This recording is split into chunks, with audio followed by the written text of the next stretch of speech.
Menyedihkan, Fikri korban pembelian tiket umroh dari salah satu perusahaan travel digugat di pengadilan. Hal ini disampaikan oleh kuasa hukum Fikri Dr. Fahmi Bahmid usai sidang perdana di Pengadilan Negeri Jakarta Timur Selasa, tanggal 13 Agustus tahun 2024. Terkait hal tersebut, Fahmi pun menegaskan bahwa telah melaporkan perusahaan travel tersebut ke Polres Jakarta Timur. Lantas seperti apakah kronologis yang dialami Fikri korban penipuan travel umroh ratusan juta ini? Simak sebagai berikut. Korban dari suatu proses pembelian tiket untuk umroh, di mana harusnya ada terjadi pemberangkatan pada bulan Juli ya. Jadi sudah dibayar lunas, tapi tidak ada tiketnya, uang tidak dikembalikan. Tiba-tiba dia digugat. Yang gugat ini orang dari Cirebon, tiba-tiba dibilang goib, tidak diketahui tempat tinggalnya. Jangan main-main lah kayak begini. Apalagi ini terkait dengan ibadah orang yang mau berangkat umroh. Tolong jangan dibuat mainan. Persoalannya tanggung jawabnya dunia dan akhirat. Ini korbannya hampir 700 juta. Bukan persoalan uangnya, tapi persoalan orang mau ibadah umroh. Orang mau ibadah umroh itu adalah ibadah yang harus kita prioritaskan. Jadi tiba-tiba dia digugat di sini dengan alasan yang tidak masuk akal. Salah satunya Fikri ini dibilang tidak diketahui tempat tinggalnya alias goib. Ini makanya saya bawa manusianya tidak hilang, ada di Cirebon, sehingga dia bisa menerima panggilannya secara resmi. Nah, terkait dengan persoalan yang sebenarnya yang berawal dari ini adalah bagian tiketing dari perusahaannya dia yang bagaimana ceritanya sehingga dia harus percaya menyampaikan uang hampir 609 juta untuk 44 jemaah umroh. Bagaimana Fikri ceritanya, biar kau jelasin. Yang saya sebut namanya perusahaannya ya, disingkat aja. Saya membeli tiket itu berdasarkan dari grup WhatsApp kan, lalu saya japri, lalu saya ngobrol di japri itu, dia menyatakan punya tiket dengan tanggal tersebut dengan kode booking PNR, lalu saya transfer sampai beres semua lunas. Setelah itu dia nyatakan tiketnya tidak ada. Dan kode bookingnya pun bukan punya perusahaan tersebut. Itu bukan punya perusahaan tersebut, dan sampai sekarang uangnya pun belum dikembalikan sepihak. Itu atas nama berapa orang? Bapak mengatasnamakan berapa orang dengan jumlah uang segitu untuk membayar tiket? Dengan jumlah 44 orang. 44 orang. Bapak ini dari perwakilan tiket perusahaan travel umroh juga kah atau Iya. seperti apa? Perwakilan tiket dari Dari Nah, kok Bapak bisa bayar ke travel umroh lain itu seperti apa? kan kita cari tiket untuk penerbangan tanggal bulan Juli tanggal 26 itu, kita cari tiket siapa yang punya tiket dengan jadwal itu. Terus lewat itu transaksinya lewat apa? Lewat bank. Transfer enggak berkomunikasinya. WhatsApp. Kalau ketemu orangnya langsung belum pernah, Pak? Ketemu. Oh, Ketemu terus ya. Iya, Setelah transaksi apa terus ketemu di kantornya? di kantornya, iya. Dan ini tiketnya udah. Tapi setelah pelunasan dari pihak klien kami ini menghubungi beliau, tidak ada komunikasi sama sekali. Di blok berarti Pak? Di blok sih tidak, tapi tidak diangkat dengan alasan dua ketemu kota. lagi. Setelah pembayaran itu, Bapak nggak pernah lagi ketemu dengan yang Ketemu setelah pembayaran lunas baru ketemu lagi. Tapi di dalam tiket sudah nggak ada. Tiketnya sudah nggak ada. Dan tiket tersebut memang bukan punya travel tersebut. dan uangnya cek. tidak dikembalikan. uang tidak dikembalikan. Selain uang tidak dikembalikan, dia mencarikan jalan yang tidak masuk akal. Jadi jamaah umroh yang harusnya berangkat dari Cirebon ya, dari Bandung ya, itu harus dipulangkan penerbangan ke Surabaya yang tidak masuk akal. Jadi memang dari awal ada dugaan etikat tidak baik, dan jangan salahkan kalau kami melaporkan travel NSB. Kami akan laporkan ke kepolisian, NSB sudah kami laporkan, tunggu saja lah proses hukum. Karena apa? Kalau ini tidak kami laporkan, kami khawatir banyak lagi orang yang ingin ibadah terganggu dengan persoalan-persoalan yang seperti ini. Kasihan orang yang mau ibadah. Jadi kami prioritas untuk segera menyelesaikan masalah ini. Kami kasih warning, selesaikan ini masalah daripada ini nanti meledak kemana-mana. Sebelumnya sudah pernah kerjasama kan dengan pihak travel dan travel kan? Iya. Iya kan? Pihak travel dan travel. Artinya sudah pernah kerjasama atau seperti apa? Sebelumnya? Saya baru pertama kali sama dia. Baru pertama kali. Jadi izin kalau klien kami ini, kalau di travel itu emang ada satu grup yang untuk pembelian tiket gitu loh.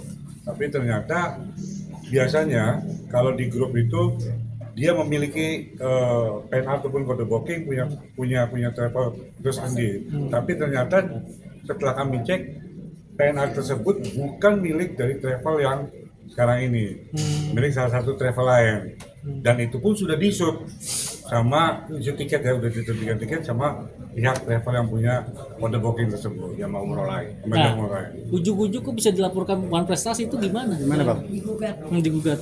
Ini menerima nasib kamu digugat bagaimana ceritanya? Nggak ngerti saya juga tuh. Untuk digugat dengan prestasi nggak ngerti. Digugat. Saya jadi dia belum dikembalikan. Digugat, dibilang goib lagi, nggak tahu tempat tinggalnya, dianggap hilang dia ini kan kasihan. Ini orangnya ada. Untuk total kerugian semuanya berapa? 690 Total uang 609, tapi kerugian lain tiketing dan apa ini yang bisa jelasin. hampir sekitar 1 M lebih lah. 1 M lebih lah. Karena ini kan menyangkut perusahaan dia, satu pasti menjaga reputasi dia. Karena selama ini nggak pernah dia bermasalah dengan jamaah. Makanya dia mati-matian bagaimana caranya memberangkatkan, walaupun di bulan Agustus sudah berangkat ya, dan sudah diberangkatkan dengan biaya sendiri lah jadinya. Bang gimana bang? Kan abang Ini yang punya uang, yang punya travel umroh nih. Akhirnya kan ada masalah. Kan jemaah juga menuntut pasti kan untuk berangkat, gimana bang? Jadi ketika permasalahan khususnya di tiketing yang sudah kita jadwalkan di awal karena kita dapat kode booking udah dari lama, otomatis kita percaya mereka dan kita sudah membooking semua dari kereta cepat, hotel dan lain sebagainya. Jadi kerugian kita sebenarnya bukan hanya di tiketing, dari segi moral, dari segi hotel, dari segi kereta cepat, nama baik dan lain sebagainya, itu banyak sekali. Makanya itikat baik kita adalah untuk melaporkan kejadian-kejadian seperti ini supaya tidak terulang lagi ke depannya. Karena saya tahu bagaimana jamaah umroh itu mengumpulkan uang, ada yang jual sawah, ada yang mungkin minjam dan lain sebagainya. Jadi kasihan. Udah berangkat ya? Udah berangkat, alhamdulillah udah berangkat. Di Agustus, jadi harusnya bulan Juli karena dibiayain sendiri sepakat di bulan Agustus dan sudah berangkat semua. Dari pihak Bapak sebagai korban yang dirugikan, Iya. Sudah ada upaya meng-LP-kan dari perusahaan travel tersebut ya? Iya. Di Mana? Polres Jakarta Timur. Oh iya. Sudah ada, kita lapor hari Jumat ya? Iya. Hari Jumat kemarin kita lapor. Karena kalau ini tidak kita laporkan, kita khawatir. Karena ini terkait dengan umat. Umat yang mau beribadah itu harus kita lindungi. Ya kasihan orang-orang mau ibadah, nggak boleh dibuat main-main seperti ini. Jadi ini kalau nggak kita laporkan polisi nanti khawatir kita. Bang lapornya pasalnya berapa Bang? Dan 372, 378, jadi tipu gelap. Penipuan dan penggelapan. Jadi kerugian yang sesuai adalah 609, tapi ada kerugian lain yang nanti kita akan jelaskan. Bang, Seperti itu. ujuk-ujuk di gugatan prestasi, abang emang belum selesai pembayaran atau gimana? Sudah selesai semua dulu. Lunas, ada bukti lunas. Terus kenapa bisa dimasukkan prestasi Bang? Kenapa bisa digugat uang prestasi? Nggak tahu nasibnya. Nggak ngerti saya juga. Ada komunikasi apa terakhirnya? Terakhir itu kami mau mengadakan persuasif terhadap dari pelaksana. Cuman ternyata bukan persuasif, tapi malah asas pemanfaatan untuk menggugat. Apa digugat itu saudara klien kami pikir ini. Seperti itu. Sebelum kita menggunakan laporan yang pertama, ternyata mereka hanya seperti itu. Ajas manfaatnya itu seperti apa bang kalau boleh tahu? Ya karena pembicaraan waktu itu tidak ada kami bicara berdua ya pikir. Iya, kita bilang kita persuasif aja keluargaan, selesaikan. Oh maunya dia. Baik-baik selesaikan, kembalikan uang kami, kerugian kami berapa. Seperti itu. Dan upaya mediasi itu nggak berjalan. Nggak berjalan. Kami berharap dari pihak si travel datang, ternyata kuasa hukum kami pun belum datang bicara sama beliau. Berarti kan sudah ada suatu indikasinya benar. Kalau emang mau persuasi kan ditemukan semua. Jadi ada surat gugatan itu, Ya. nama dan dibilang goib itu seperti apa? Dibilang goib karena dia bilang alamatnya di Cirebon, saat ini tidak diketahui tempat tinggalnya. Artinya ini manusia goib, manusia ini hilang dari Cirebon. Ini kan nggak masuk akal gitu loh. Maksud saya jangan main-main lah, kita sama-sama ngerti hukum. Jangan dibuat mainan, makanya manusianya saya datangkan. Manusianya tidak hilang, ada. Biar majelis hakim juga tahu. Supaya kita tidak boleh membenarkan sesuatu yang salah dengan cara-cara yang salah seperti ini. Ini kan kasihan orang yang tiba-tiba dianggap tidak tahu tempat tinggalnya. Orang yang tidak tahu tempat tinggalnya itu goib, tidak tahu ada di mana. Itu biasanya dalam kasus perceraian sering dimainkan. Tapi tolonglah, ini kasus yang begini ibadah umroh jangan dibuat main-main. Dan sebagai penggugat, pihak Bapak sebagai tergugat, Iya. malah penggugatnya yang nggak Tidak hadir. Iya. Bang nggak hadir. Seperti apa nih Bang? Ya, ini sama dengan mempermainkan lembaga peradilan. Jadi tolong kalau menggugat-gugat lah. Ini persoalan simpel. Balikan uangnya selesai, daripada laporan saya laporkan lagi nanti. Bang, ini kan sidang perdana Bang. Kalau misalnya sidang kedua penggugat tidak hadir juga gimana nih Bang? Gugur. Saya Gugur. minta gugatannya digugur. Dan itu ada konsekuensi dan itu harus ditanggung. Dalam hukum acaranya seperti itu. Sama dengan hukum acara yang menyatakan seseorang tidak diketahui tempat tinggalnya. Bang, ini kan bukan yang pertama kali nih kasus umroh Bang. Dari pernah first level kan Bang. Seperti apa sih Bang sebagai lawyer supaya tidak terjadi lagi korban-korban yang harus diingat Bang dalam ini? Sebetulnya kalau jamaah umroh itu selalu percaya kepada travel. Tinggal travel, saya minta juga harus hati-hati. Tidak berkomunikasi dengan orang-orang yang baru dikenal. Artinya jangan karena baru tahu tiba-tiba coba beli tiket dan sebagainya.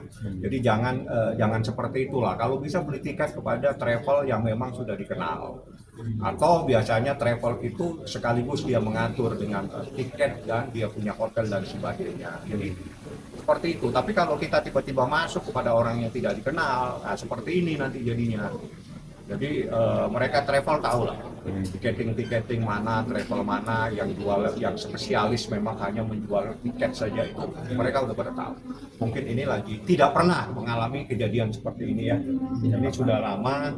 Mardian Tiketing ini juga travel, tidak pernah dia mengalami kejadian seperti ini. Tiba-tiba 44 orang tidak bisa berangkat umroh, kan kasih. Berarti pertama kali nih Bang? Pertama kali saya Oh, selama usaha travel Iya, baru Usaha itu pertama kali. pertama kali saya di Sudah berapa lama misalnya. ini apa travel umroh berjalan. Iya. Kita sudah 1 tahun 1,5. Setiap bulan kita ada pemberangkatan, nggak pernah ada masalah sedikit. Ketika ada masalah gini, saya nggak mau nanti terulang lagi. Makanya insya Allah kita lakukan. Bang, kalau untuk pesan buat jamaah seperti apa nih Bang? Ya, kalau Baik, untuk jamaah para- percayakan kepada travel yang secara hukum terdaftar. Ya, secara hukum terdaftar mereka udah tahu lah yang punya PPI dan sebagainya supaya lebih tenang. Karena jangan tergiur dengan umroh yang murah, ya, tapi nanti menimbulkan masalah. Jadi percayakan kepada travel-travel yang secara hukum terdaftar, sehingga Anda lebih tenang karena kita mau ibadah, bukan mau jalan-jalan ke sana. Siap, thank you, Bang. Oke.